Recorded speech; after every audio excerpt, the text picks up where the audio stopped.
Professor Puran Singh ਦੀ ਪੁਸਤਕ 9 ਲੱਖਾ ਹਾਰ ਤੇ ਹੋਰ ਕਹਾਣੀਆਂ ਦੀ ਕਹਾਣੀ ਹੈ ਮਾਧੂ ਲਾਲ ਹੁਸੈਨ। ਲਾਹੌਰ ਤੋਂ ਬਾਰ-ਬਾਰ ਲਾਗੇ ਦੋ ਮਜ਼ਾਰ ਹਨ। ਇਹਨਾਂ ਵਿੱਚੋਂ ਇੱਕ ਹੁਸੈਨ ਦਾ ਹੈ ਤੇ ਦੂਸਰਾ ਮਾਧੂ ਲਾਲ ਦਾ। ਇੱਥੇ ਹਰ ਸਾਲ ਇੱਕ ਬਹੁਤ ਭਾਰਾ ਮੇਲਾ ਲੱਗਦਾ ਹੈ।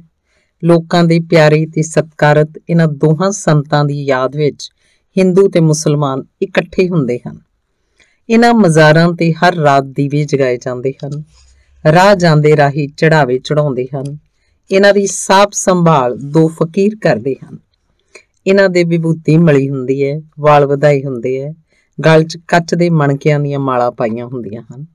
ਜੋ ਲੱਕੜਹਾਰੇ, ਗਧਿਆਂ ਵਾਲੇ ਤੇ ਛੋਟੇ-ਮੋਟੇ ਵਪਾਰੀ ਇੱਥੋਂ ਦੀ ਮੰਡੀ ਨੂੰ ਜਾਂਦੇ ਹਨ, ਉਹ ਸੁਖਣਾ ਸੁਖਦੇ ਹਨ ਕਿ ਜੇ ਉਹਨਾਂ ਨੂੰ ਲਾਹਾ ਹੋਇਆ ਤਾਂ ਉਹ ਹੁਸੈਨ ਤੇ ਮਾਧੂ ਲਾਲ ਦੇ ਮਕਬਰਿਆਂ ਤੇ ਵੱਖ-ਵੱਖ ਕੁਝ ਚੜਾਵਾ ਚੜਾਉਣਗੇ। ਹੈਰਾਨੀ ਦੀ ਗੱਲ ਇਹ ਹੈ ਕਿ ਜੋ ਵੀ ਵਿਸ਼ਵਾਸ ਕਰਦੇ ਹਨ ਉਹਨਾਂ ਨੂੰ ਲਾਭ ਹੁੰਦਾ ਹੈ। ਹੁਸੈਨ ਲੋਕਾਂ ਨੂੰ ਬੱਚੇ ਬਖਸ਼ਦੇ ਹਨ, ਇਸ ਲਈ ਮਾਵਾਂ ਆਪਣੇ ਬਿਮਾਰ ਬੱਚਿਆਂ ਨੂੰ ਲਿਆਉਂਦੀਆਂ ਹਨ ਤੇ ਉਹਨਾਂ ਨੂੰ ਮਜ਼ਾਰ ਦੀ ਮਿੱਟੀ ਖਾਣ ਲਈ ਦਿੰਦੀਆਂ ਹਨ। ਕਰਾਮਾਤ ਇਹ ਹੈ ਕਿ ਬੱਚੇ ਠੀਕ ਹੋ ਜਾਂਦੇ ਹਨ। ਇਸ ਤਰ੍ਹਾਂ ਚੜਾਵਾ ਚੜਦਾ ਰਹਿੰਦਾ ਹੈ ਤੇ ਨੀਲੇ ਮਣਕਿਆਂ ਦੀਆਂ ਮਾਲਾਂ ਵਾਲੇ ਮਜ਼ਾਰਾਂ ਦਾ ਤੋਰਾ ਤੁਰਿਆ ਰਹਿੰਦਾ ਹੈ। ਮਜ਼ਾਰ ਦੇ ਦੀਵਿਆਂ ਦਾ ਕੁਝ ਤੇਲ ਉਹ ਆਪਣੇ ਵਾਲਾਂ ਨੂੰ ਲਾ ਕੇ ਵਾਹ ਸਵਾਰ ਲੈਂਦੇ ਹਨ ਤੇ ਲਿਸ਼ਕਾ ਲੈਂਦੇ ਹਨ। ਉਹ ਆਪਣਾ ਸਮਾਂ ਇਸੇ ਜਹਾਲਤ ਵਿੱਚ ਬਿਤਾਈ ਜਾਂਦੇ ਹਨ। ਜਦੋਂ ਲੋਕਾਂ ਨੂੰ ਮਜ਼ਾਰਾਂ ਵੱਲ ਆਉਂਦੇ ਦੇਖਦੇ ਹਨ ਤਾਂ ਸ਼ੀਸ਼ੇ ਦੇ ਮਣਕਿਆਂ ਦੀਆਂ ਵੱਡੀਆਂ-ਵੱਡੀਆਂ ਤਸਬੀਹਾਂ ਫੇਰਨ ਲੱਗ ਪੈਂਦੇ ਹਨ ਤੇ ਵਿੱਚ ਮਾਧੂ ਲਾਲ ਹੁਸੈਨ ਯਾ ਅੱਲਾ ਦੇ ਇੰਨੇ ਉੱਚੀ ਹੋਕਰੇ ਮਾਰਦੇ ਹਨ ਕਿ ਉਹ 1/4 ਮੀਲ ਤੋਂ ਵੀ ਵੱਧ ਦੂਰ ਸੁਣਦੇ ਹਨ। ਪੰਜਾਬ ਵਿੱਚ ਅਜਿਹੇ ਫਕੀਰਾਂ ਦੇ ਮਜ਼ਾਰ ਲੋਕਾਂ ਲਈ ਹਰ ਸ਼ੁੱਕਰਵਾਰ ਇੱਕ ਹੋਰ ਖਿੱਚ ਵੀ ਰੱਖਦੇ ਹਨ। ਲਾਹੌਰ ਦੀਆਂ ਨਾਚੀਆਂ ਨੂੰ ਕੋਈ ਹੋਰ ਅਸਥਾਨ ਨਹੀਂ ਮਿਲਦਾ ਜਿੱਥੇ ਜਾ ਕੇ ਉਹ ਆਜ਼ਾਦੀ ਨਾਲ ਬੰਦਗੀ ਕਰ ਸਕਣ। ਉਹ ਇਹਨਾਂ ਫਕੀਰਾਂ ਦੇ ਮਜ਼ਾਰਾਂ ਤੇ ਚਲੀਆਂ ਜਾਂਦੀਆਂ ਹਨ। ਉਹ ਵੀ ਮੁਕਤੀ ਭਾਲਦੀਆਂ ਹਨ। ਫਿਰ ਉਹ ਇਹਨਾਂ ਸੰਤਾਂ 'ਚ ਵਿਸ਼ਵਾਸ ਤੋਂ ਹੀ ਮੁਕਤੀ ਬਾਰੇ ਸੋਚਦੀਆਂ ਹਨ। ਉਹ ਰੰਗ ਬਿਰੰਗੇ ਵਧੀਆ ਸਿਲਕ ਦੇ ਕੱਪੜੇ ਪਾਉਂਦੀਆਂ ਹਨ। ਇਹ ਜੋਬਨਮਤੀਆਂ ਮੁਟਿਆਰਾਂ ਮਜ਼ਾਰਾਂ ਤੇ ਜਾ ਕੇ ਗਾਉਂਦੀਆਂ ਵਜਾਉਂਦੀਆਂ ਹਨ। ਮਾਧੂ ਲਾਲ ਤੇ ਹੁਸੈਨ ਦੇ ਮਜ਼ਾਰਾਂ ਤੇ ਉਹ ਸਦਾ ਹੀ ਇਸ ਤਰ੍ਹਾਂ ਕਰਦੀਆਂ ਆਈਆਂ ਹਨ। ਗੀਤ ਸੰਗੀਤ ਦੇ ਪਰਵਾਨੇ ਜਿਨ੍ਹਾਂ ਨੂੰ ਕਦੀ ਇਸ ਤਰ੍ਹਾਂ ਦਾ ਵਧੀਆ ਨਾਚ ਤੇ ਗਾਣਾ ਸੁਣਨਾ ਨਸੀਬ ਨਹੀਂ ਹੋ ਸਕਦਾ, ਇੱਥੇ ਆਉਂਦੇ ਹਨ ਤੇ ਇਹਨਾਂ ਰੂਪਮਤੀਆਂ ਨਾਚੀਆਂ ਦੇ ਨਾਚ ਤੇ ਗਾਣੇ ਸੁਣਦੇ ਹਨ। ਇਸ ਤਰ੍ਹਾਂ ਅਜਿਹੀਆਂ ਮਹਿਫਿਲਾਂ ਆਮ ਤੌਰ ਤੇ ਅਮੀਰ ਆਦਮੀਆਂ ਦੀ ਪਹੁੰਚ ਵਿੱਚ ਹੀ ਹੁੰਦੀਆਂ ਹਨ। ਮਾਧੂ ਲਾਲ ਹਿੰਦੂਆਂ ਦਾ ਲੜਕਾ ਸੀ। ਉਹ ਲਾਹੌਰ ਦੇ ਇੱਕ ਸ਼ਾਹੂਕਾਰ ਦਾ ਬੇਟਾ ਸੀ। ਉਹਨਾਂ ਦੇ ਇਹ ਬੇਟਾ ਢਲਦੀ ਉਮਰ 'ਚ ਬੜੀਆਂ ਮੰਨਤਾਂ ਮੰਨਣ ਉਪਰੰਤ ਹੋਇਆ ਸੀ। ਪਿਤਾ ਦਾ ਨਾਮ ਮਾਧੂ ਸੀ, ਇਸ ਲਈ ਉਹਨਾਂ ਇਹਦਾ ਨਾਮ ਮਾਧੂ ਲਾਲ ਰੱਖਿਆ। ਮਾਧੂ ਦਾ ਲਾਲ। ਉਹਦਾ ਮੱਥਾ ਦਗ-ਦਗ ਕਰਦਾ ਸੀ, ਇਸ ਲਈ ਉਹਦੀ ਮਾਂ ਨੇ ਮੱਥੇ ਤੇ ਕਾਲਾ ਟਿੱਕਾ ਲਾ ਦਿੱਤਾ ਤੇ ਨਿੱਕੀਆਂ-ਨਿੱਕੀਆਂ ਬਾਹਾਂ ਤੇ ਕਾਲੇ ਧਾਗੇ ਦੇ ਗਾਨੇ ਬੰਨ੍ਹ ਦਿੱਤੇ। ਇਹ ਕਾਲੀਆਂ ਚੀਜ਼ਾਂ ਉਹਦੇ ਗੋਰੇ ਰੰਗ ਤੇ ਸੋਹਣੇ ਨਕਸ਼ਾਂ ਨੂੰ ਲੋਕਾਂ ਦੀਆਂ ਮਾੜੀਆਂ ਨਜ਼ਰਾਂ ਤੋਂ ਬਚਾਉਣ ਲਈ ਸਨ। ਉਹਦੀ ਮਾਂ ਹਰ ਕਿਸੇ ਤੋਂ ਤਰਹਿੰਦੀ ਸੀ। ਉਹ ਦਰਵਾਜ਼ੇ ਤੇ ਆਈ ਕਿਸੇ ਵੀ ਮੰਗਤੇ ਨੂੰ ਨਿਰਾਸ਼ ਨਹੀਂ ਸੀ ਕਰਦੀ। ਉਹ ਦਿਲ ਖੋਲ ਕੇ ਦਾਨ ਦੇ ਰਹੀ ਸੀ ਤਾਂ ਜੋ ਹਰ ਗਰੀਬ ਗੁਰਬਾ ਉਹਦੇ ਬੱਚੇ ਨੂੰ ਅਸੀਸ ਦੇਵੇ। ਖਾਸ ਤੌਰ ਤੇ ਸਾਧਾਂ ਸੰਤਾਂ ਤੋਂ ਉਹ ਬਹੁਤ ਡਰਦੀ ਸੀ। ਉਹਨਾਂ ਲੋਕਾਂ ਤੋਂ ਵੀ ਜੋ ਬਿਨਾਂ ਮਿਹਨਤ ਮਜ਼ਦੂਰੀ ਕਰਨ ਦੇ ਖਾਣ ਪੀਣ ਦਾ ਪ੍ਰਬੰਧ ਕਰਨ ਲਈ ਟਕਵੰਜ ਨਾਲ ਹੀ ਸਾਧਾਂ ਦਾ ਭੇਸ ਧਾਰੀ ਫਿਰਦੇ ਸਨ। ਉਹਨਾਂ ਨੂੰ ਖੁਸ਼ ਕਰਨ ਦਾ ਯਤਨ ਕਰਦੀ। ਉਹ ਜੋ ਚਾਹੁੰਦੇ ਉਹੀ ਕਰਦੀ। ਦੋਵੇਂ ਮਾਪੇ ਉਹਦੀ ਹਿਫਾਜ਼ਤ ਲਈ ਫਿਕਰਮੰਦ ਸਨ ਤੇ ਇਸ ਲਈ ਹਰ ਸੰਭਵ ਯਤਨ ਕਰਦੇ ਸਨ। ਹੁਸੈਨ ਇੱਕ ਮੰਨਿਆ ਪਰਮੰਨਿਆ ਫਕੀਰ ਸੀ ਤੇ ਸ਼ਹਿਰ ਘੱਟ ਵੱਧ ਹੀ ਆਉਂਦਾ ਸੀ। ਕੰਡਿਆਲੀਆਂ ਕਿੱਕਰਾਂ ਦੇ ਝੁੰਡ ਹੇਠੋਂ ਨੰਗਾ ਹੀ ਰਹਿੰਦਾ ਸੀ। ਜੋ ਉਹਦੇ ਨੇੜੇ ਜਾਂਦੇ ਉਹਨਾਂ ਨੂੰ ਉਹ ਪੱਥਰ ਮਾਰਦਾ ਸੀ। ਉਹ ਦੂਰ ਤੱਕ ਮਸ਼ਹੂਰ ਹੋ ਗਿਆ ਸੀ। ਲੋਕ ਉਹਨੂੰ ਦੇਖਣ ਆਉਂਦੇ, ਪਰ ਕਿਹਾ ਜਾਂਦਾ ਸੀ ਕਿ ਪਿਛਲੇ 10 ਸਾਲਾਂ ਤੋਂ ਉਹ ਕਿਸੇ ਨਾਲ ਕਲਾਮ ਨਹੀਂ ਸੀ ਕੀਤਾ ਤੇ ਨਾ ਹੀ ਉਸ ਕਿਸੇ ਵੱਲ ਅੱਖਾਂ ਖੋਲ ਕੇ ਤੱਕਿਆ ਸੀ। ਉਹਦੇ ਕੁਝ ਕੁ ਭਗਤ ਹੀ ਉਸ ਕੋਲ ਜਾ ਸਕਦੇ ਸਨ। ਉਹ ਖਾਣਾ ਉਹਦੇ ਸਾਹਮਣੇ ਰੱਖ ਦਿੰਦੇ ਜੋ ਅਲਪ ਤੇ ਬਹੁਤ ਸਾਦਾ ਹੁੰਦਾ ਸੀ। ਉਹ ਹੈਰਾਨ ਹੁੰਦੇ ਕਿ ਉਸੇ ਨਾਲ ਕਿਵੇਂ ਜੀ ਰਿਹਾ ਸੀ। ਹੁਸੈਨ ਇੱਛਾ ਹੁੰਦੀ ਤਾਂ ਖਾ ਲੈਂਦਾ, ਨਹੀਂ ਤਾਂ ਉੱਥੇ ਰਹਿੰਦੇ ਬਹੁਤ ਸਾਰੇ ਕੁੱਤਿਆਂ ਨੂੰ ਪਾ ਦਿੰਦਾ। ਇਸ ਉਪਰੰਤ ਜੇ ਫੇਰ ਮਨ ਕਰਦਾ ਉੱਠਦਾ ਤੇ ਕਿਸੇ ਇੱਕ ਜਾਂ ਦੂਸਰੇ ਕੁੱਤੇ ਤੋਂ ਕੋਈ ਟੁਕੜਾ ਖੋਹ ਕੇ ਖਾ ਲੈਂਦਾ। ਇਸ ਤਰ੍ਹਾਂ ਉਹ ਮੁਸਲਮਾਨ ਨੂੰ ਜਾਣ ਬੁੱਝ ਕੇ ਖਿਜਾਉਂਦਾ ਸੀ। ਮੁਸਲਮਾਨ ਕੁੱਤੇ ਨੂੰ ਇੱਕ ਗੰਦਾ ਤੇ ਅਧਾਰਮਿਕ ਜਾਨਵਰ ਸਮਝਦੇ ਹਨ। ਜਦੋਂ ਭੰਗੀ ਕੁਝ ਲਿਆਉਂਦੇ ਤਾਂ ਉਹਨਾਂ ਨਾਲ ਖਾਣ ਬੈਠ ਜਾਂਦਾ। ਇਸ ਤਰ੍ਹਾਂ ਉਹ ਹਿੰਦੂਆਂ ਨੂੰ ਵੀ ਨਾਰਾਜ਼ ਕਰ ਲੈਂਦਾ। ਹਿੰਦੂ ਭੰਗੀਆਂ ਨੂੰ ਅਛੂਤ ਸਮਝਦੇ ਸਨ। ਬੇਸ਼ੱਕ ਹੁਸੈਨ ਹਿੰਦੂ ਤੇ ਮੁਸਲਮਾਨ ਦੋਹਾਂ ਨੂੰ ਹੀ ਨਾਰਾਜ਼ ਕਰਦਾ ਸੀ, ਪਰ ਉਹਨੂੰ ਕੋਈ ਵੀ ਘਿਰਨਾ ਨਹੀਂ ਸੀ ਕਰਦਾ ਤੇ ਨਾ ਹੀ ਕਿਸੇ ਨੇ ਉਹਨੂੰ ਤਜਿਆ ਸੀ। ਜਿੰਨਾ ਜ਼ਿਆਦਾ ਉਹ ਸਮਾਜਿਕ ਨਿਯਮਾਂ ਦੀ ਉਲੰਘਣਾ ਕਰਦਾ ਸੀ, ਉਨਾ ਜ਼ਿਆਦਾ ਹੀ ਉਸ ਗਿਰਦ ਰਹੱਸ ਦੀ ਦੀਵਾਰ ਉਸਰਦੀ ਜਾਂਦੀ ਤੇ ਲੋਕ ਉਸ ਨਾਲ ਗੱਲ ਕਰਨ ਲਈ ਤਾਂਘਦੇ, ਪਰ ਕੋਈ ਗੱਲ ਨਹੀਂ ਸੀ ਕਰ ਸਕਦਾ। ਸਿਆਲ ਦੀਆਂ ਕੱਕਰੀਆਂ ਰਾਤਾਂ 'ਚ ਹੁਸੈਨ ਠੰਡੇ ਬਰਫ਼ ਪਾਣੀ ਵਿੱਚ ਛਾਤੀ ਤੱਕ ਡੁੱਬਾ ਖੜਾ ਹੁੰਦਾ। ਜਦੋਂ ਬਾਹਰ ਆਉਂਦਾ ਤਾਂ ਉਹਦੇ ਕੁਝ ਸ਼ਰਧਾਲੂ ਉਹਦੇ ਪੈਰ ਛੂਹ ਕੇ ਦੇਖਦੇ ਤਾਂ ਨਿੱਘੇ ਹੁੰਦੇ। ਜਦੋਂ ਲਾਹੌਰ ਵਿੱਚ ਅੱਤ ਦੀ ਗਰਮੀ ਹੁੰਦੀ, ਹੁਸੈਨ ਸਿਖਰ ਦੁਪਹਿਰ ਸੂਰਜ ਦੀ ਤਪਦੀ ਧੁੱਪ 'ਚ ਜਾ ਖੜਾ ਹੁੰਦਾ, ਪਰ ਜਦੋਂ ਘਾਹ ਫੂਸ ਦੀ ਬਣੀ ਆਪਣੀ ਝੁੱਗੀ 'ਚ ਆਉਂਦਾ ਤਾਂ ਉਹਦੇ ਪੈਰ ਬਿਲਕੁਲ ਠੰਡੇ ਹੁੰਦੇ। ਰਹੱਸ ਹੋਰ ਡੂੰਘਾ ਹੁੰਦਾ ਗਿਆ। ਉਹਦੇ ਅੰਤਰ ਧਿਆਨ ਹੋਣ ਦੀ ਰਹੱਸਮਈ ਪ੍ਰਕਿਰਿਆ ਦੀ ਲੋਕਾਂ ਵਿੱਚ ਆਮ ਚਰਚਾ ਹੋਣ ਲੱਗੀ।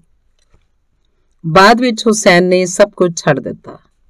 ਇਸ ਤਰ੍ਹਾਂ ਹੋਇਆ, ਇੱਕ ਲੰਮੀਆਂ ਜਟਾਂ ਵਾਲਾ ਲੰਮਾ ਫਕੀਰ ਉਸ ਕੋਲ ਆਇਆ। ਉਹਦੀ ਦਾੜੀ ਲੰਮੀ ਚਿੱਟੀ ਸੀ ਤੇ ਅੱਖਾਂ ਭਖਦੀਆਂ ਸਨ। ਉਹਨੇ ਹੁਸੈਨ ਦੇ ਮੂੰਹ ਤੇ ਵੱਟ ਕੇ ਚਪੇੜ ਮਾਰੀ ਤੇ ਕਿਹਾ, ਉੱਲੂ, ਤੂੰ ਇਹਨਾਂ ਜਾਦੂ ਦੀਆਂ ਖੇਡਾਂ 'ਚ ਆਪਣਾ ਸਮਾਂ ਗਵਾ ਰਿਹਾ ਹੈ, ਸ਼ਾਂਤ ਹੋ। ਇਹ ਕਹਿੰਦਿਆਂ ਉਸ ਹੁਸੈਨ ਦੇ ਘੋਣ ਮੋਣ ਗੋਲ ਤੇ ਲਿਸ਼ਕਦੇ ਸਿਰ ਨੂੰ ਆਪਣੇ ਹੱਥਾਂ ਨਾਲ ਇਸ ਤਰ੍ਹਾਂ ਮਲਿਆ ਜਿਵੇਂ ਉਸ 'ਚ ਬਲਦੀ ਅੱਗ ਬੁਝਾ ਰਿਹਾ ਹੋਵੇ। ਮੈਂ ਹੁਣ ਜਾਣਾ, ਟਿਕ ਕੇ ਬੈਠ ਤੇ ਸ਼ਾਂਤ ਹੋ ਕੇ ਰਹਿ। ਇਸ ਮਹਾਤਮਾ ਦੀ ਫੇਰੀ ਤੋਂ ਮਗਰੋਂ ਹੁਸੈਨ ਇੱਕ ਛੱਤ ਹੇਠ ਬੈਠ ਗਿਆ ਤੇ ਫਿਰ 5-6 ਸਾਲ ਉਹਨੂੰ ਕਿਸੇ ਨੇ ਬਾਹਰ ਆਇਆ ਨਹੀਂ ਸੀ ਵੇਖਿਆ। ਸਿਰਫ ਉਹਦੇ ਬੁੱਲ ਤੇ ਜ਼ਬਾਨ ਸਦਾ ਹੀ ਹਿਲਦੇ ਰਹਿੰਦੇ ਸਨ, ਜਿਵੇਂ ਉਹ ਕਿਸੇ ਨਾਲ ਗੱਲਾਂ ਕਰ ਰਿਹਾ ਹੋਵੇ। ਉਹ ਆਪ ਮੁਹਾਰੇ ਇਸ ਤਰ੍ਹਾਂ ਹਿਲਦੇ ਰਹਿੰਦੇ ਜਿਵੇਂ ਕਿਸੇ ਅਦਿੱਖ ਸ਼ਕਤੀ ਦੇ ਪ੍ਰਭਾਵ ਹੇਠ ਹਿਲਦੇ ਹੋਣ, ਜਿਵੇਂ ਕੋਈ ਚੱਕਰ ਦੂਸਰੇ ਚੱਕਰ ਨੂੰ ਘੁਮਾ ਰਿਹਾ ਹੋਵੇ। ਜਿਹੜੇ ਲੋਕਾਂ ਨੇ ਉਹਦੀ ਤਰ੍ਹਾਂ ਪਰਮਾਤਮਾ ਦਾ ਨਾਂ ਜਪਣ ਦਾ ਯਤਨ ਕੀਤਾ, ਉਹ ਬੁਰੀ ਤਰ੍ਹਾਂ ਅਸਫਲ ਰਹੇ। ਪਰ ਹੁਸੈਨ ਲਈ ਇਹ ਬੋਲ ਨਿਰੰਤਰ ਸਨ। ਕਿਸੇ ਅਗੰਮੀ ਸ਼ਕਤੀ ਦੇ ਚਰਨ ਕਮਲਾਂ ਨੂੰ ਚੁੰਮਣਾ ਸੀ ਤੇ ਗੁਲਾਬ ਦੀਆਂ ਪੱਤੀਆਂ ਨੂੰ ਭਖਣਾ ਸੀ, ਜਿਵੇਂ ਗ੍ਰਹਿਆਂ ਦੀ ਚਾਲ ਨਾਲ ਉਹਦੀ ਆਤਮਾ ਕਦਮ ਮੇਚ ਕੇ ਤੁਰ ਰਹੀ ਹੋਵੇ। ਸੁੱਤਿਆਂ ਹੋਇਆਂ ਤੇ ਸੁਪਨਿਆਂ ਵਿੱਚ ਵੀ ਉਹ ਪਿਆਰ 'ਚ ਲੀਨ ਰਹਿੰਦਾ। ਹੁਸੈਨ ਹੁਣ ਸਿਮਰਨ ਦੀ ਸਾਕਾਰ ਮੂਰਤ ਬਣ ਗਿਆ ਸੀ। ਤੀਸਰਾ ਹਿੱਸਾ। ਮਾਧੋ ਲਾਲ ਵੱਡਾ ਹੋਇਆ। ਉਸ ਸਮੇਂ ਲਾਹੌਰ 'ਚ ਸ਼ਾਇਦ ਉਹ ਸਭ ਤੋਂ ਸੁਨੱਖਾ ਲੜਕਾ ਸੀ। ਉਹਦੇ ਨਕਸ਼ਾਂ 'ਚ ਕੁਝ ਅਜਿਹਾ ਅਪਰਿਭਾਸ਼ੀ ਜਿਹਾ ਸੀ ਕਿ ਸਿਆਣੀ ਉਮਰ ਦੇ ਲੋਕ ਦੇਖ ਕੇ ਕਹਿੰਦੇ ਕਿ ਅਸ਼ੋਕ ਸਮਰਾਟ ਦਾ ਪੁੱਤਰ ਕੁਨਾਲ ਮੁੜ ਜੰਮ ਪਿਆ। ਕੁਝ ਹੋਰ ਕਹਿੰਦੇ ਕਿ ਉਹ ਤਾਂ ਪੂਰਨ ਭਗਤ ਸੀ। ਇਹ ਮੁੰਡਾ ਸਾਡੇ ਵਰਗਾ ਸਧਾਰਨ ਨਹੀਂ, ਇਹਦੀ ਕਿਸਮਤ ਦਾ ਸਿਤਾਰਾ ਇਹਦੇ ਮੱਥੇ ਤੇ ਚਮਕਦਾ ਹੈ। ਇਹ ਤਾਂ ਸਵਰਗੀ ਹੈ। ਇਹਦੀਆਂ ਅੱਖਾਂ 'ਚ ਕੋਈ ਅਗੰਮੀ ਨੂਰ ਹੈ। ਇਹਦਾ ਮਸਤਕ ਜਿਵੇਂ ਕਿਸੇ ਮਹਾਨ ਸੰਤ ਦਾ ਮਸਤਕ ਹੋਵੇ।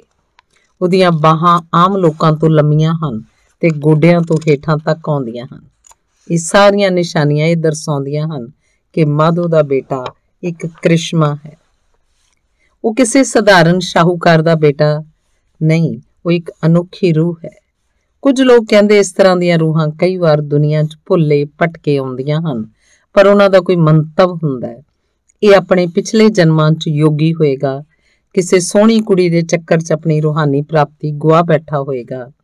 ਹੁਣ ਆਪਣੇ ਕੀਤੇ ਤੇ ਪਛਤਾਤਾਪ ਲਈ ਤੇ ਇਸ ਜਨਮ 'ਚ ਪੂਰਨਤਾ ਦੀ ਪ੍ਰਾਪਤੀ ਲਈ ਆਇਆ ਹੋਏਗਾ। ਇਹ ਤਾਂ ਉਸ ਰਾਜੇ ਗੋਪੀ ਚੰਦ ਵਰਗਾ ਲੱਗਦਾ ਜਿਸ ਯੋਗੀ ਬਣਨ ਲਈ ਆਪਣਾ ਰਾਜ ਭਾਗ ਤਿਆਗ ਦਿੱਤਾ ਸੀ। ਸੱਚਮੁੱਚ ਇਹ ਤਾਂ ਗੋਪੀ ਚੰਦ ਦੁਬਾਰਾ ਆ ਗਿਆ। ਮਾਧੋ ਦੀ ਤਾਂ ਕਿਸਮਤ ਜਾਗ ਪਈ ਏ। ਉਹਦਾ ਵਪਾਰ ਚਮਕ ਪਿਆ ਹੈ। ਕਈਆਂ ਸੰਤਾਂ ਦਾ ਅਜਿਹਾ ਹੀ ਪ੍ਰਤਾਪ ਹੁੰਦਾ ਹੈ। ਉਹਨਾਂ ਦਾ ਆਉਣਾ ਲਹਿਰ ਬਹਿਰ ਤੇ ਉਹਨਾਂ ਦਾ ਜਾਣਾ ਦਲਿੱਦਰ ਹੁੰਦਾ ਹੈ। ਇਹ ਠੀਕ ਹੈ ਕਿ ਇਸ 'ਚ ਕੁਝ ਹੈ। ਵੱਡੀਆਂ ਗੱਲਾਂ ਕੀ ਕਰਨੀਆਂ ਨੇ, ਛੋਟੀ ਜਿਹੀ ਗੱਲ ਹੀ ਲਵੋ। ਪਿੱਛੇ ਜੇ ਮੈਂ ਇੱਕ ਕਾਬਲੀ ਤੋਂ ਇੱਕ ਕਾਲੀ ਘੋੜੀ ਖਰੀਦੀ ਸੀ। ਉਸ ਸਮੇਂ ਤੋਂ ਮੈਂ ਚੜ੍ਹਦੀਆਂ ਕਲਾਂ 'ਚ ਜਾ ਰਿਹਾ। ਮੈਂ ਮਿੱਟੀ 'ਚ ਹੱਥ ਵੀ ਪਾਵਾਂ ਤਾਂ ਸੋਨਾ ਨਿਕਲਦਾ ਹੈ। ਕੁਝ ਵੀ ਹੈ, ਲਾਲ ਤਾਂ ਲਾਹੌਰ ਲਈ ਇੱਕ ਕਰਾਮਾਤ ਹੈ। ਜਦੋਂ ਲੰਘਦਾ ਹੈ ਤਾਂ ਲੋਕ ਕਿਵੇਂ ਨਜ਼ਰਾਂ ਗੱਡ ਕੇ ਦੇਖਦੇ ਹਨ। ਉਹਦੇ ਚਿਹਰੇ ਦੇ ਤੇਜ਼ ਨਾਲ ਇਸ ਤਰ੍ਹਾਂ ਕੀਲੇ ਜਾਂਦੇ ਹਨ ਜਿਵੇਂ ਉਹਨਾਂ ਦੇ ਪੈਰਾਂ 'ਚ ਬੇੜੀਆਂ ਪੈ ਜਾਂਦੀਆਂ ਹੋਣ। ਜਦੋਂ ਕਦੇ ਵੀ ਮਾਧੋ ਲਾਲ ਘਰੋਂ ਨਿਕਲਦਾ, ਲੋਕ ਇਸ ਤਰ੍ਹਾਂ ਦੀਆਂ ਗੱਲਾਂ ਤੇ ਸਿਫਤਾਂ ਕਰਦੇ। ਹੁਸੈਨ ਬਿਨਾਂ ਨਾਗਾ ਸ਼ਾਹੂਕਾਰ ਦੇ ਇਸ ਮੁੰਡੇ ਨੂੰ ਦੇਖਣ ਆਉਂਦਾ। ਉਹ ਪਹਿਲਾਂ ਉਹਨੂੰ ਸਿਰ ਤੋਂ ਪੈਰਾਂ ਤੱਕ, ਫਿਰ ਪੈਰਾਂ ਤੋਂ ਸਿਰ ਤੱਕ ਦੇਖਦਾ ਤੇ ਰਹੱਸਮਈ ਸੁਰ 'ਚ ਕਹਿੰਦਾ, ਯਾ ਅੱਲਾ, ਯਾ ਅੱਲਾ, ਤੇ ਇੱਕ ਜੰਗਲੀ ਆਦਮੀ ਦੀ ਤਰ੍ਹਾਂ ਦੌੜ ਜਾਂਦਾ, ਕਿਉਂਕਿ ਸ਼ਾਹੂਕਾਰ ਲਾਹੌਰ ਦੇ ਲੋਕਾਂ ਦੀ ਭੈੜੀ ਨਜ਼ਰ ਲੱਗਣ ਤੋਂ ਡਰਦਾ ਸੀ, ਜੋ ਮੁੰਡੇ ਨੂੰ ਅੱਖਾਂ ਪਾੜ-ਪਾੜ ਦੇਖਦੇ ਰਹਿੰਦੇ ਸਨ। ਇਸ ਲਈ ਉਹ ਸ਼ਾਹ ਹੁਸੈਨ ਦੇ ਆਪਣੇ ਬੇਟੇ ਲਈ ਸਨੇਹ ਨੂੰ ਚੰਗਾ ਸਮਝਦਾ ਸੀ। ਉਹਨੂੰ ਲੋਕਾਂ ਦੀ ਬੇਸ਼ਰਮੀ ਤੋਂ ਬਹੁਤ ਡਰ ਲੱਗਦਾ ਸੀ। ਜੋ ਲੋਕ ਹੁਸੈਨ ਦੇ ਉਪਾਸ਼ਕ ਸਨ ਤੇ ਉਸ ਤੋਂ ਡਰਦੇ ਵੀ ਸਨ, ਉਹਦੇ ਮੁੰਡੇ ਵੱਲ ਫੇਰੀਆਂ ਤੋਂ ਹੈਰਾਨ ਵੀ ਹੁੰਦੇ ਸਨ। ਪਰ ਉਹ ਇਹ ਕਹਿ ਕੇ ਗੱਲ ਨਿਬੇੜ ਦਿੰਦੇ ਕਿ ਫਕੀਰ ਦੀ ਮੌਜ ਹੈ। ਸਮਾਂ ਬੀਤਦਾ ਗਿਆ। ਮੀਂਹ, ਹਨੇਰੀ ਜਾਂ ਗੜੇ ਕੁਝ ਵੀ ਹੋਵੇ, ਹੁਸੈਨ ਹਰ ਰੋਜ਼ ਮਾਧੋ ਲਾਲ ਨੂੰ ਦੇਖਣ ਆਉਂਦਾ ਤੇ ਉਹਨੂੰ ਇੱਕ ਨਜ਼ਰ ਦੇਖ ਕੇ ਮੁੜ ਜਾਂਦਾ। ਉਹਦੀਆਂ ਹਰ ਰੋਜ਼ ਬਿਨਾਂ ਕਿਸੇ ਨਾਗੇ ਦੇ ਫੇਰੀਆਂ ਤੋਂ ਮਾਪੇ ਘਬਰਾ ਗਏ। ਉਹਨਾਂ ਨੂੰ ਡਰ ਸੀ ਕਿ ਉਹ ਕਿਤੇ ਉਹਨਾਂ ਦੇ ਬੇਟੇ ਨੂੰ ਭਰਮਾ ਕੇ ਨਾ ਲੈ ਜਾਏ ਤੇ ਆਪਣੇ ਵਰਗਾ ਹੀ ਨਾ ਬਣਾ ਲਵੇ। ਉਹਦਾ ਮਾਣ ਤਾਂ ਕਰਦੇ ਸਨ, ਪਰ ਦਿਲੋਂ ਇਹ ਨਹੀਂ ਸਨ ਚਾਹੁੰਦੇ ਕਿ ਉਹਨਾਂ ਦਾ ਬੇਟਾ ਵਿਲੱਖਣ ਜਿਹਾ, ਸੁਆਹ ਮਲੀ ਹੋਈ, ਕੋਈ ਜੰਗਲੀ ਜਿਹਾ ਤੇ ਖੰਦਰਾਂ 'ਚ ਰਹਿਣ ਵਾਲਾ ਆਦਮੀ ਜਾਪੇ, ਜਿਸ ਦੀਆਂ ਮਿਸਾਲ ਵਰਗੀਆਂ ਬਲਦੀਆਂ ਅੱਖਾਂ ਤੇ ਪਾਗਲਾਂ ਜਿਹੀ ਚੁੱਪ ਹੋਵੇ। ਰੁਕਾਵਟਾਂ ਦੇ ਬਾਵਜੂਦ ਮਾਧੋ ਲਾਲ ਤੇ ਹੁਸੈਨ 'ਚ ਨੇੜਤਾ ਵੱਧਦੀ ਗਈ। ਮਾਧੋ ਲਾਲ ਮਹਿਸੂਸ ਕਰਦਾ ਸੀ ਕਿ ਹੁਸੈਨ ਬਾਹਰੋਂ ਬੇਸ਼ੱਕ ਗੰਦਾ ਮੰਦਾ ਸੀ, ਪਰ ਉਹਦੇ ਅੰਦਰ ਪਰਮਾਤਮਾ ਦਾ ਵਾਸਾ ਸੀ। ਉਹ ਧਰਤੀ ਤੇ ਇੱਕ ਸਵਰਗ ਦੀ ਤਰ੍ਹਾਂ ਸੀ। ਉਹਦੀ ਛੋਹ ਵਿੱਚ ਜਾਦੂ ਤੇ ਉਹਦੀ ਤੱਕਣੀ 'ਚ ਬਖਸ਼ਿਸ਼ਾਂ ਸਨ। ਜਦੋਂ ਹੁਸੈਨ ਸ਼ਾਹੂਕਾਰ ਦੀ ਦੁਕਾਨ ਦੇ ਸਾਹਮਣੇ ਬੈਠੇ ਲਾਲ ਦੀ ਪਿੱਠ ਤੇ ਹੱਥ ਫੇਰਦਾ ਤੇ ਉਹਨੂੰ ਪਿਆਰ ਭਰੀਆਂ ਨਜ਼ਰਾਂ ਨਾਲ ਦੇਖਦਾ, ਤਾਂ ਲਾਲ ਦੀਆਂ ਅੱਖਾਂ ਜਿਵੇਂ ਕਿਸੇ ਦੈਵੀ ਚੰਨ ਨਾਲ ਮੁੰਦੀਆਂ ਜਾਂਦੀਆਂ ਹੋਣ ਤੇ ਉਹ ਆਰਾਮ ਤੇ ਖੁਸ਼ੀ ਅਨੁਭਵ ਕਰਦਾ। ਹੁਸੈਨ ਦਾ ਲਾਲ ਦੇ ਕੋਲ ਬੈਠਣਾ ਤੇ ਆਪਣੇ ਆਪ 'ਚ ਇੱਕ ਤਸਵੀਰ ਹੀ ਹੁੰਦਾ। ਹੁਸੈਨ ਉੱਚਾ ਲੰਮਾ ਪਰ ਸਰੀਰ ਦਾ ਹੀ ਕਹਿਰਾ ਸੀ। ਉਹ ਤਾਂਬੇ ਰੰਗਾ ਸੀ। ਜਦੋਂ ਲਾਲ ਦੇ ਕੋਲ ਬੈਠਾ ਲਾਲ ਦੀ ਪਿੱਠ ਤੇ ਹੱਥ ਰੱਖੀ, ਆਪਣੇ ਸਿਰ ਨੂੰ ਥੋੜਾ ਜਿਹਾ ਸੱਜੇ ਵੱਲ ਝੁਕਾਈ ਨਜ਼ਰਾਂ ਗੱਡ ਕੇ ਇੱਕ ਮਮਤਾ ਵਿੰਨੀ ਮਾਂ ਦੀ ਤਰ੍ਹਾਂ ਵੇਖ ਰਿਹਾ ਹੁੰਦਾ, ਤਾਂ ਉਹਦੀ ਤਾਂਬੇ ਰੰਗੀ ਦੇਹ ਕੋਲ ਬੈਠਾ ਸ਼ਾਹੂਕਾਰ ਦਾ ਮੁੰਡਾ ਚਾਂਦੀ ਦੀ ਦੇਹ ਦਾ ਲੱਗਦਾ, ਜਿਵੇਂ ਉਹ ਸੰਗਮਰਮਰ ਦਾ ਬੁੱਤ ਹੋਵੇ, ਜਿਵੇਂ ਉਹਦੀ ਪਿੱਠ ਹੁਸੈਨ ਦੀਆਂ ਪਿਆਰੀਆਂ ਥਪਕੀਆਂ ਦੇ ਭਾਰ ਹੇਠ ਝੁਕੀ ਹੋਵੇ। ਇਸ ਤਰ੍ਹਾਂ ਜਾਪਦਾ ਜਿਵੇਂ ਪੁਸਤਕ ਸਮਿਆਂ ਦੇ ਯੂਨਾਨੀ ਕਲਾਕਾਰਾਂ ਲਈ ਮੂਰਤੀ ਬਣਾ ਕੇ ਅਮਰ ਕਰਨ ਦਾ ਵਿਸ਼ਾ ਹੋਵੇ। ਅਖੀਰ ਉਹ ਸਮਾਂ ਆ ਗਿਆ ਜਦੋਂ ਮਾਧੋ ਨੇ ਇਸ ਬੋਝਲ ਹੋ ਰਹੀ ਨੇੜਤਾ ਬਾਰੇ ਆਪਣਾ ਪ੍ਰਤੀਕਰਮ ਦਿੱਤਾ। ਉਹਨੂੰ ਜਾਪਿਆ ਕਿ ਕੋਈ ਵਿਲੱਖਣ ਤੇ ਜਾਦੂਮਈ ਜਿਹਾ ਪ੍ਰਭਾਵ ਉਹਦੇ ਬੱਚੇ ਤੇ ਪਾਇਆ ਜਾ ਰਿਹਾ। ਸ਼ਹਿਰ ਦੇ ਕੁਝ ਪਤਵੰਤੇ ਹੁਸੈਨ ਦੇ ਕਿਕਰਾਂ ਦੇ ਜੰਗਲ ਵਿਖੇ ਸਥਿਤ ਟਿਕਾਣੇ ਤੇ ਮਿਲਣ ਗਏ। ਜਦੋਂ ਬੇਨਤੀਆਂ ਕਰਦੇ ਤਾਂ ਹੁਸੈਨ ਸਿਰਫ ਖਾਲੀ ਨਜ਼ਰਾਂ ਨਾਲ ਉਹਨਾਂ ਵੱਲ ਵੇਖੀ ਜਾਂਦਾ। ਉਹਦੀ ਤੱਕਣੀ ਅਜਿਹੀ ਹੁੰਦੀ ਕਿ ਸਾਰੇ ਡਰ ਨਾਲ ਕੰਬਦੇ ਮੁੜ ਆਉਂਦੇ। ਉਹ ਮਾਯੂਸ ਮਾਧੋ ਨੂੰ ਆ ਕੇ ਦੱਸਦੇ ਕਿ ਹੁਸੈਨ ਤਾਂ ਕੋਈ ਮਹਾਨ ਸੰਤ ਹੈ। ਉਹਦੀ ਤੱਕਣੀ 'ਚ ਅਥਾਹ ਸ਼ਕਤੀ ਹੈ। ਤੇਰੇ ਬੱਚੇ ਨੂੰ ਕੋਈ ਨੁਕਸਾਨ ਨਹੀਂ ਹੋ ਸਕਦਾ। ਉਹ ਤਾਂ ਉਹਦਾ ਰਕਸ਼ਕ ਹੈ। ਹੁਸੈਨ ਉਹਨਾਂ ਜਾਦੂਗਰਾਂ 'ਚੋਂ ਨਹੀਂ ਜੋ ਘਟੀਆ ਮੰਤਵਾਂ ਦੀ ਸਿੱਧੀ ਜਾਂ ਸ਼ੁਗਲ ਨਾਲ ਹੀ ਮੈਸਮਰਿਜ਼ਮ ਜਾਂ ਹਿਪਨੋਟਿਜ਼ਮ ਰਾਹੀਂ ਲੋਕਾਂ ਦੀਆਂ ਰੂਹਾਂ ਕਾਬੂ ਕਰਦੇ ਫਿਰਦੇ ਹਨ। ਉਹਦੇ ਬੁੱਲ ਹਿਲਦੇ ਰਹਿੰਦੇ ਹਨ। ਅਸੀਂ ਮਹਿਸੂਸ ਕਰਦੇ ਹਾਂ ਕਿ ਉਹ ਤਾਂ ਕੋਈ ਮਹਾਨ ਸਿੱਖ ਧਰਮ ਦਾ ਰਹੱਸਵਾਦੀ ਹੈ। ਉਹ ਤਾਂ ਸਭ ਦੁਨੀਆ ਦੇ ਰੱਖਣਹਾਰੇ ਹਨ। ਉਹ ਮਾੜੀਆਂ ਰੂਹਾਂ ਨਾਲ ਕੋਈ ਸਬੰਧ ਨਹੀਂ ਰੱਖਦੇ। ਉਹਨਾਂ ਦਾ ਸਬੰਧ ਸਿੱਧਾ ਉਸ ਅਕਾਲ ਪੁਰਖ ਨਾਲ ਹੈ। ਉਹ ਯੋਗੀ ਜਾਂ ਜਾਦੂਗਰ ਖਤਰਨਾਕ ਹੁੰਦੇ ਹਨ ਜੋ ਭੂਤ ਪ੍ਰੇਤ ਤੇ ਖਾਹਸ਼ ਗ੍ਰਸਤ ਰੂਹਾਂ ਨੂੰ ਵਸ ਕਰਦੇ ਹਨ।